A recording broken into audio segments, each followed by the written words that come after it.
Welcome to Education Today. I'm your host, Chuck Garrett. Today I have with me Coach Cody Stubblefield, the head football coach at New Albany High School. Welcome, Coach. Appreciate it, Mr. Garrett. I'm glad to be here. Appreciate you being here. I know when you came to New Albany, there was a lot of excitement. You had a good background, and you'd done a good bit of winning wherever you'd been as an assistant. And I think everybody was tickled to have you come in as the head football coach. Why don't you tell us a little bit to start, how year one went? First off, I'd like to say, I was extremely excited about being back in New Albany. We brought back some seniors, a quarterback for one, Loden Bolin, who had been a 3-year starter, so it was going to be year 4 for him. And several other kids that were pretty pivotal. One of them, Jaden Deaton, who's a kid that's at Northeast Community College now. Zach Ball, who led the team in receiver. So a group of seniors that really led the team and did well. We also brought in some new coaches. Not only myself, but my younger brother Colin Stubblefield came from Pontotoc. Okay. Kendall Murphy came from East Union. Coach Todd Lott, who's also the athletic director, came in. So a new system, some new coaches, a high expectation, but I think we lived up to that. It was the first year in 6 years they'd had a winning season, so we went 7-5 this past year. We're pleased with that. We let a couple games feel like get away with it from us.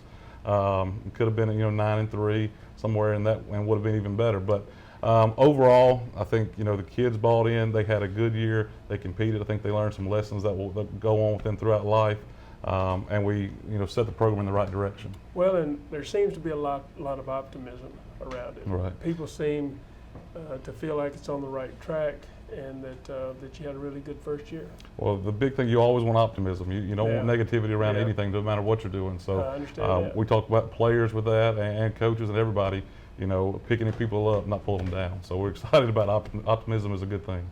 Well, let's talk a little bit about your background. First, your educational background. Where all did you go to school and all that kind of thing? I graduated high school from North Pontotoc. Okay. Of course, played football there. Went to ICC for 2 years. Didn't graduate, stayed 3 semesters. I played 2 football seasons and then transferred to the University of Memphis. So completed my bachelor's degree at Memphis and played 2 years of football there. Graduated, came back here to New Albany while you were the superintendent. Coach Ron Price was the football coach. Spent 3 years here. Had an opportunity, Lafayette called, was interested, went and interviewed with them. They had just played for 3 state championships, so that was they had some really good teams there. They did. That was kind of an opportunity that kind of broadened my horizon. It was an opportunity that I didn't think at the time I could pass up. So went there, spent 4 years there. At that point, transitioned to Tupelo, and then was given the opportunity to come back to New Albany. So now, in those stops, I know in Tupelo, weren't you the offensive coordinator? I was.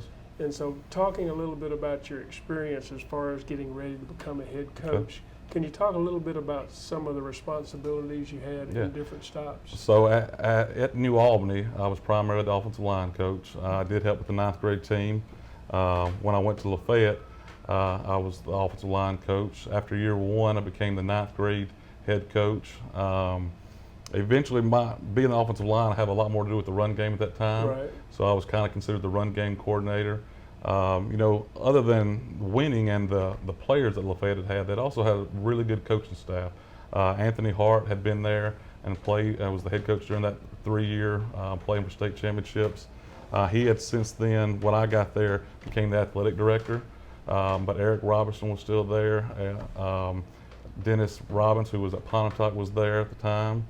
Dusty Finley, who's now the OC at Madison Central. So it was an opportunity not only to be against players that were at a high level at the time, but it was also a coaching staff that was an opportunity for me to learn. So with those 4 men there, it was a great opportunity for me.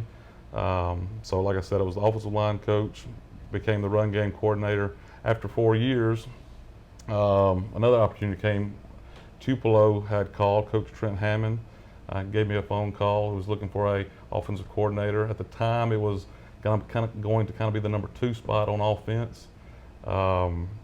Basically, he uses it where he's got 2 on offense and 2 on defense. And so took that opportunity, went there. Shortly after I was there. And my understanding is he's pretty creative offensive coach. He is. Coach Hammond knows the game very well. Some good sharing going on there. Coach, he's a very strong-willed guy. Defensively, it's going to be done his way. He's kind of set in it there. He knows what works, and it's worked for him for a long time, so he's there. Offensively, he's very creative, like you said. He kind of handed over the reins to the offense for the most part, though, with a lot of his guidance there. I mean, he wanted to know what we were doing and was very involved in it, of course, but he let his offensive staff kind of call and manage it. Y'all still got to function and do That's do what you needed to do. So, in getting to Tupelo, I kind of got there as the second guy on offense. Adam Glenn, who is now the head coach at Amory, was the number one guy on offense. After spring, he was hired at Amory, so I was promoted to that offensive coordinator at that time. So, spent 2 years there, had the opportunity to run the offense entirely as I wanted to for 2 years.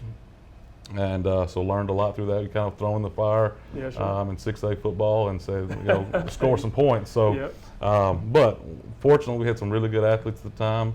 Had again a good coaching staff, and it worked well. We went 23-2 in those 2 years. Had numerous guys that are playing college football now, and had a great experience. Learned a lot from Coach Hammond and those guys at Lafayette.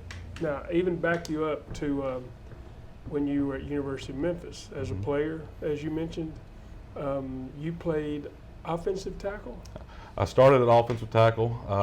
I was kind of, personnel-wise, we didn't have a whole lot of backup guards, so I was kind of the backup at both guards, but I started at left tackle. So we had a player that could come in and play left tackle, so if a guard got banged up or was tired, I would kind of shift to a guard position, that left tackle, backup tackle would come in. And I would think, having gone through that, you got an opportunity to learn a lot about how to coach an offensive line and how to prepare an offense. Right. Well, offensive line, I've been an offensive lineman since I was in the 7th grade playing junior high football. So I'm very, very comfortable there. That's still my world as far as football. Anytime when you make it to a college program and it becomes something you spend a lot of time on. So the meetings, the film that you go through, the preparation it takes for the game, you're going to naturally learn a lot. And you're around good coaches that you're picking up things from also. So, at Memphis, Tommy West was the head coach. Clay Helton was the offensive coordinator. Clay Helton is now the head coach at University of Southern California. I'm sorry. So he's at USC as the head coach. So I was around some good people. Well, you seem to have had a lot of just natural opportunities to learn offense.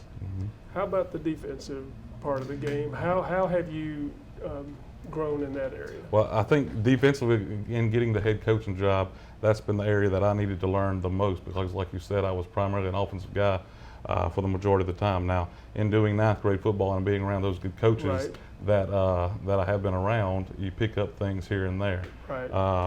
Defensively, it's the mentality you've got to take into the defensive side of the ball is you've got to fly the football, be aggressive, and make tackles.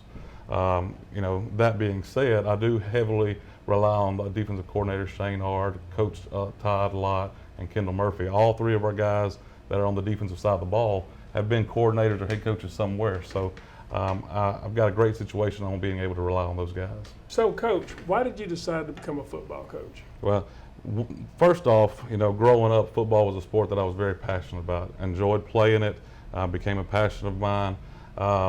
What football also does, aside from the sports side of it, it gives us a chance to be influential in young men's life, and that's a big goal of our coaching staff, of our program, is to just make an impact in those young men's lives. So football, it teaches you teamwork. It's right now, it's July, and it's 98 degrees out there, and they're out there for 2 hours. So, they've got to learn perseverance, hard work, teamwork, working together. And I think athletics and football in general, prepare people for life after athletics as well. So it's a platform that I get to be involved in young men's life. It's a game I love, and so those things coming together is why I wanted to coach. Well, and I know you played, and your brother Colin played, who's assistant coach now. You've got another brother? I've got an older brother, Chad. Did he play football? He didn't play football. He played basketball. He was a little bit more in the outdoors and rode horses, did some of that stuff. We all grew up, very involved in sports, playing Little League, that type of thing. But when it came to football, he missed out on football. Okay.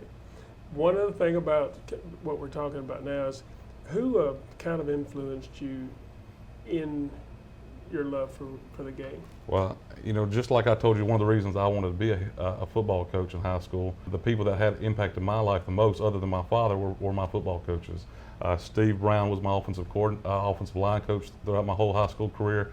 Pat Davis was our head coach my 10th grade through senior year, and Marty Warren, who still coaches at Pontotoc.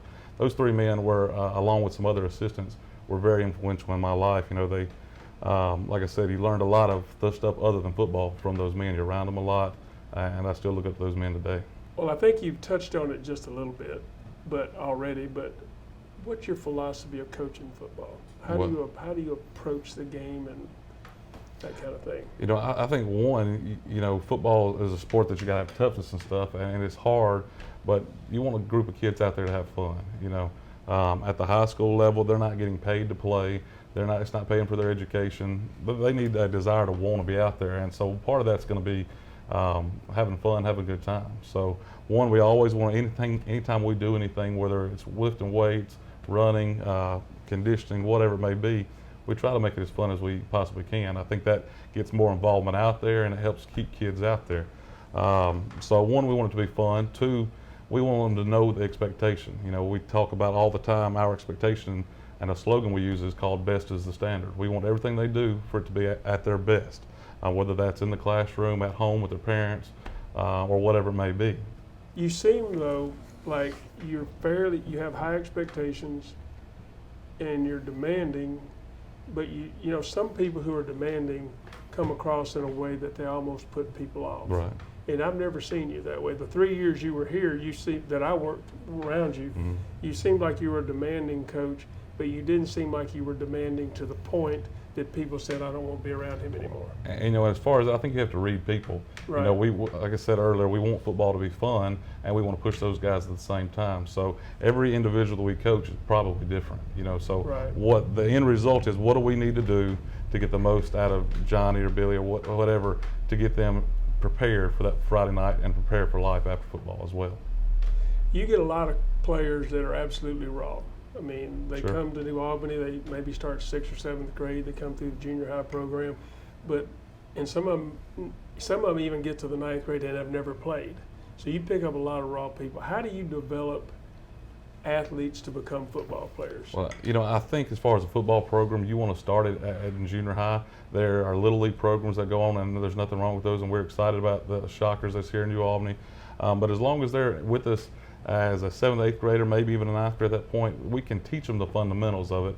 As I said earlier, football is a mentality. They've got to bring a passion and be ready to hit somebody and get after it. But the technique, if they've got that mentality and we can get that in them, the technique we can teach them in a short time. Now, the more they do it, the better they get. But we feel if you've got that mentality, we can make a football player out of you. Now, it's a physical thing too, so physical tools, strength, quickness, agility, those things help for sure. But we work through those and try to get better at those the whole time. All that being said, we want every kid to have the opportunity to be out there, even if they're not physically gifted as some of the other kids. Part of the reason we're doing this is to the other lessons that they're going to learn, the experiences they're going to have in the locker room, or the buddies that they're going to make. So we want everybody to be involved in it who wants to be and have the opportunity to be a part. The trick is just to make each person as good as they can possibly be.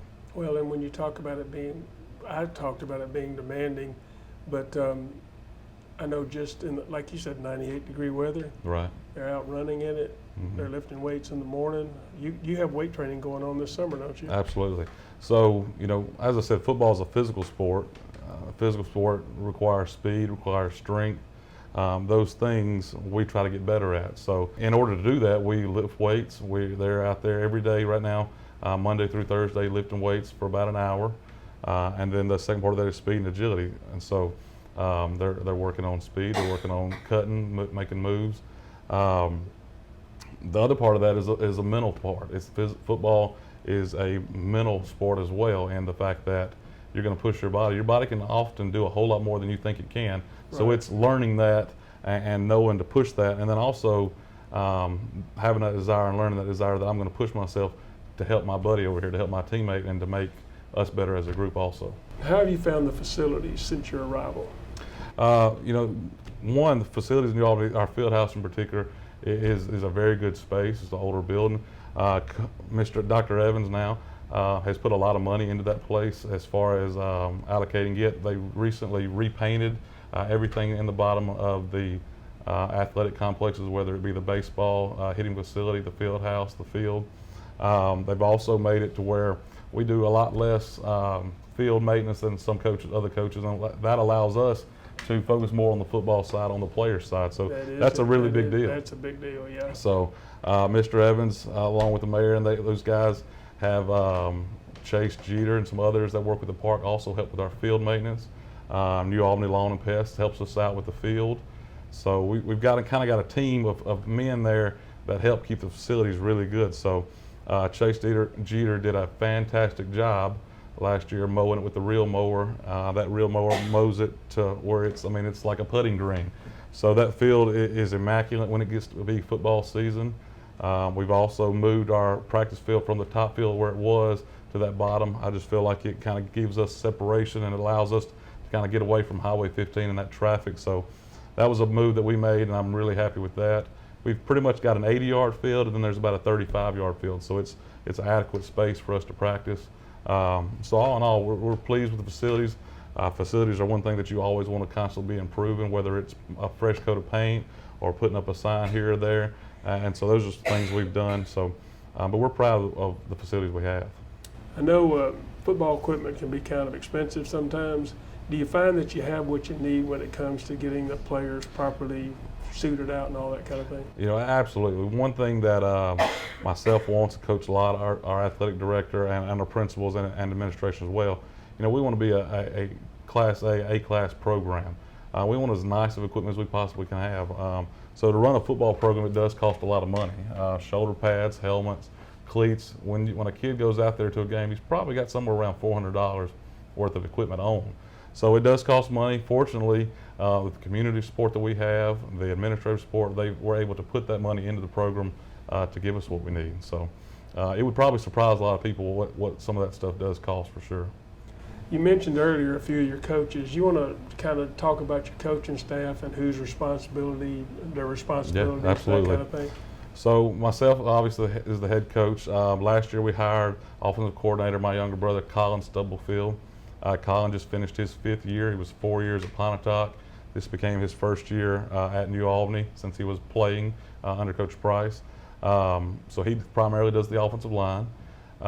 New addition to the staff this year is a wide receivers coach named Josh Curbo. Josh has been an offensive coordinator at Lake Cormorant, which is a 5A program in DeSoto County. He's also been an offensive coordinator at North Point, a private school just outside of Memphis. So he brings a lot of experience to the offensive side of the staff. This past year he was here, but he was with Coach Duncan at the middle school. So he's being transitioned to the high school. Tyrone Foote is a paraprofessional of ours. He also does the running backs for us. He comes in when it's time to practice and is able to work with our running backs. So that kind of us three, for the most part, do the offensive staff. Coach Buddy Hall is going to help us a little bit this year on the offensive side of the ball, so we're excited about that. Coach Hall has coached football before. He played quarterback in the past, so he'll bring some experience with us also. And I noticed he works with the baseball program now. Right. Is that still going, or was that this? It is. Right now, Coach Hall is the baseball coach. It's nice to have him back in the fold here. It is. Well, one thing we want as far as athletics in general, we want kids not to specialize in football or basketball or baseball, but to play whatever they want to play and to play and to experience it all and then make a decision later. So Coach Hall brings in that baseball program and football connection right there. So we think that's another area that kind of ties those programs together. So I think that's going to be really good. To complete the staff defensively, I talked about him a little bit earlier, but Shane Art is our defensive coordinator. Shane has been at Lafayette. We were there together for a while. Coach Hill hired Coach Art, so he's been here 1 year longer than I was, but he remains our defensive coordinator. Kendall Murphy came in the same time I did. Kendall was the defensive coordinator at East Union, so it was an opportunity for him to come to a larger football program in 4A, it was a good situation for us getting a good coach. Kendall's dad, Perry Murphy, has been a retired coach, but he coached his entire career. So Kendall has learned a lot from his dad, learned a lot from his experience as a defense coordinator, and is just a really energetic guy, so we're glad to have him. And then lastly is our athletic director, Coach Lott. So Coach Lott, again, is new, but he's been a head coach for several years in the JUCO level and in the high school level. So Coach Lott rounds out our staff. Coach Lott does our defensive line for us, and we're excited about all those guys. I think when we've got one of the best football staffs, assistant coaches wise, around. So that's what it takes to be successful. So that's for the high school. Talk a little bit about the All right. junior high program. Any program, whether it's high school, junior high, it all starts at that ground level. So we talked a little bit about Shocker. We talked about the junior high level. Without a junior high program being run right, you're going to be way behind. So last year also, his first year was Chris Duncan. Coach Duncan has been a head coach at the high school level. He was a coach at Aberdeen, coached them to 2 state championships. One of those they won. So he's a guy that's played college football, been involved in football his entire life. So he's our head junior high coach. He's also the athletic director at the junior high. So he is still there. This will be his second year at the junior high. Also, we've got Drew Davis. Drew was with Coach Price, played center and played offensive line for Coach Price when he was here. I remember him. I coached Drew his senior year. So Drew is at the middle school. He played center, didn't he? He did play center. That's right. So, Go ahead. So Drew's here. We've also got Alan Ball. Alan Ball has been coaching basketball at the high school. He's transitioned to become the middle school head basketball coach, and he's also going to help with football. So again, that kind of goes back to that, trying to get a connection between basketball, football, baseball, soccer, whatever it may be, all those sports kind of involved together. Let's talk a little bit about this year, this Okay. upcoming year. What are the prospects? What are the numbers of players? What's the experience level? Right. What's the schedule look like? What do you see coming this year? One of the things I think we wanted to do is to get involvement, basically get more players out there. We felt like we needed to recruit the halls, pull as many kids out there as we can. One, because to run a program, you wanted a lot of options out there. You want a lot of people that are getting better. One of the other things we wanted to do is to start a 9th grade team back up to where it's just a 9th grade team. Then we have a JV team and a high school team. So to do that, it takes a lot of kids. You're talking about fielding the 3 teams. Well, and by doing that, they all get a chance to play. Right. One thing that the administration has done is this next year we're going to have a 3rd block 9th grade athletic period Okay. for that football team. And so that's going to allow them to an hour and a half to go get their own coaching individualized. We're going to have 3 coaches that are able to go out there, coach that staff, and that's going to be Coach Curbo, Coach Murphy, and Coach Stubblefield. They're going to be our 9th grade coaches. They're going to be able to spend that hour and a half on them. So in return, they're going to play their own schedule. They're going to stay together as a class, and they're going to get more individualized instruction. So when 9th graders playing on the high school staff, one, you're talking about a 14, 15-year-old kid playing against an 18-year-old kid. Right. There's a big difference in those 3 or 4 years right there. A lot. So 2, when I'm coaching those guys for Friday night, I may have to pay a little bit more attention to those guys that are going to actually play and start on Friday night. And so those 9th graders, those kids at that age may get a little left out. They may not get quite as many reps, and it's not intentional, but it's just something that you got to do to kind of prepare those older guys. Well, and a few years ago when we had a 9th grade team, Right. the numbers did grow. Right. And I know before that it seemed like we might have 15 come out and end the season with 6 Right. because they were part of the high school Sure. team. So I think what you're saying, I've seen that happen. So one of the goals I would like, if we could get 30 guys in that 9th grade team and then have 50, 10 through 12, you're talking about 80 guys on a high school team. That's our goal. That's where we feel like we can get to. We're somewhere between 70 and 80 right now. So we're not there yet, but we are a long way from where we were last year. Last year we were playing a football season with just over 50. So that's a big step in the right direction. And the schedule, how's that? Schedule-wise, And maybe individual players or Well, positions? the or- schedule, I'll go through the schedule first, and All we'll right. talk about some player personnel. We got into a new division. Well, actually, it's our division, but we lost a couple teams, and we picked up one. So our division, we lost Senatobia and Byhalia. We added North Pontotoc. So we're one of the few divisions in the state that only have 5 teams. All right. Most of them have 6. So to round our division, so it'll be us, North Pontotoc, Ripley, Corinth, and Tisch County. So going into that, we felt like we could compete with any of those schools last year. We feel like we can compete with any of those in our division this year. We had Corinth at 24 to 21 at halftime. We were up by 3. The wheels kind of fell off in the second half. And they had a real good team, didn't they? They did. They've got a real experienced team. They've got depth. They were really good last year, and they're going to be good again this year. Coach Lauer does a good job with that program. And so we feel like it's going to be us and them kind of vying for that division championship. So, Okay. you know, we talked about last year making the playoffs and not just being, you know, 2 wins and getting in. We wanted to do some damage when we got there. Unfortunately, we did win 7 games, but we went 1 and done in the playoffs. So our goal this year is to make a little bit more noise when we get into the playoffs. So that's something that we're talking about and wanting to happen, you know. So non-division wise, we start out this year. We're going to open up with East Union. We played them, I think, week 4 last year. But we're going to move it up to week 1. So East Union's week 1. Itawamba stays at week 2. Pontotoc is at week 3, and that's over the years has become a big rivalry. So you know, we hope to give Coach Carter a better run for his money this year. And he probably wouldn't mind having a little victory over Colin, would he? I'm sure. You know, Colin getting Colin from Pontotoc, that only adds fuel to the fire there. That adds to the rivalry a little bit. Coach Carter also coached me at ICC. He coached me at ICC, coached Colin at Northeast, and then he hired Colin. So we know Jeff Carter really Family well. kind of thing. Right. He's a really good guy, but we definitely like to beat him anyway. Week 4 is Boonville. That's a game that we haven't played in a while at New Albany, but it's Boonville, New Albany is close, and it's a good little. Towns are very similar, so that'll be a good game for us.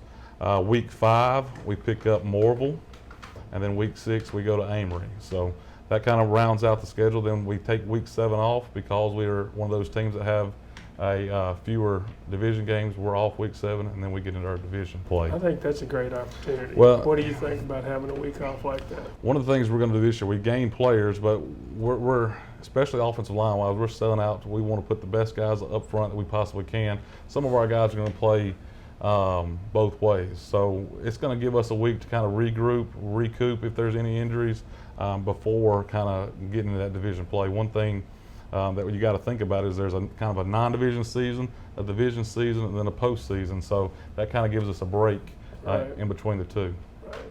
Can you talk about a little bit about players to watch? Sure.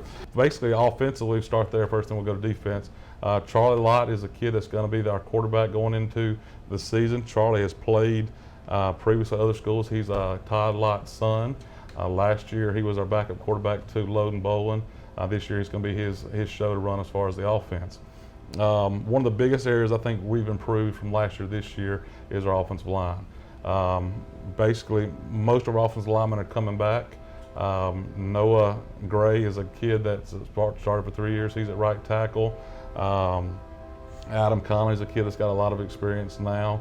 Parker and Jackson Forms were guys that Jackson played linebacker last year. He's probably going to transition to more of a defensive lineman, possibly offensive line guy. Carson Gauld is a new kid that kind of came in. He transferred from Ingomar. Parker Formsman started every game last year at left tackle. So our depth has gotten a lot better there, and our starters, I think, have gotten bigger, stronger as a result of our off-season program. So we think the offensive line has probably improved as much as anybody. We lost a couple receivers last year, one being Jaden Deaton, the other being our leading receiver, Zach Ball. But we've still got Caleb Adair, Isaiah Karan. We've got Romarion Crawford that was there last year. So, you know, to be perfectly honest, we like the team that we've got.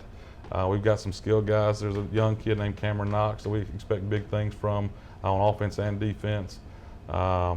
Running back is Shamarcus Smith, C.J. Hill. Those are juniors and sophomores.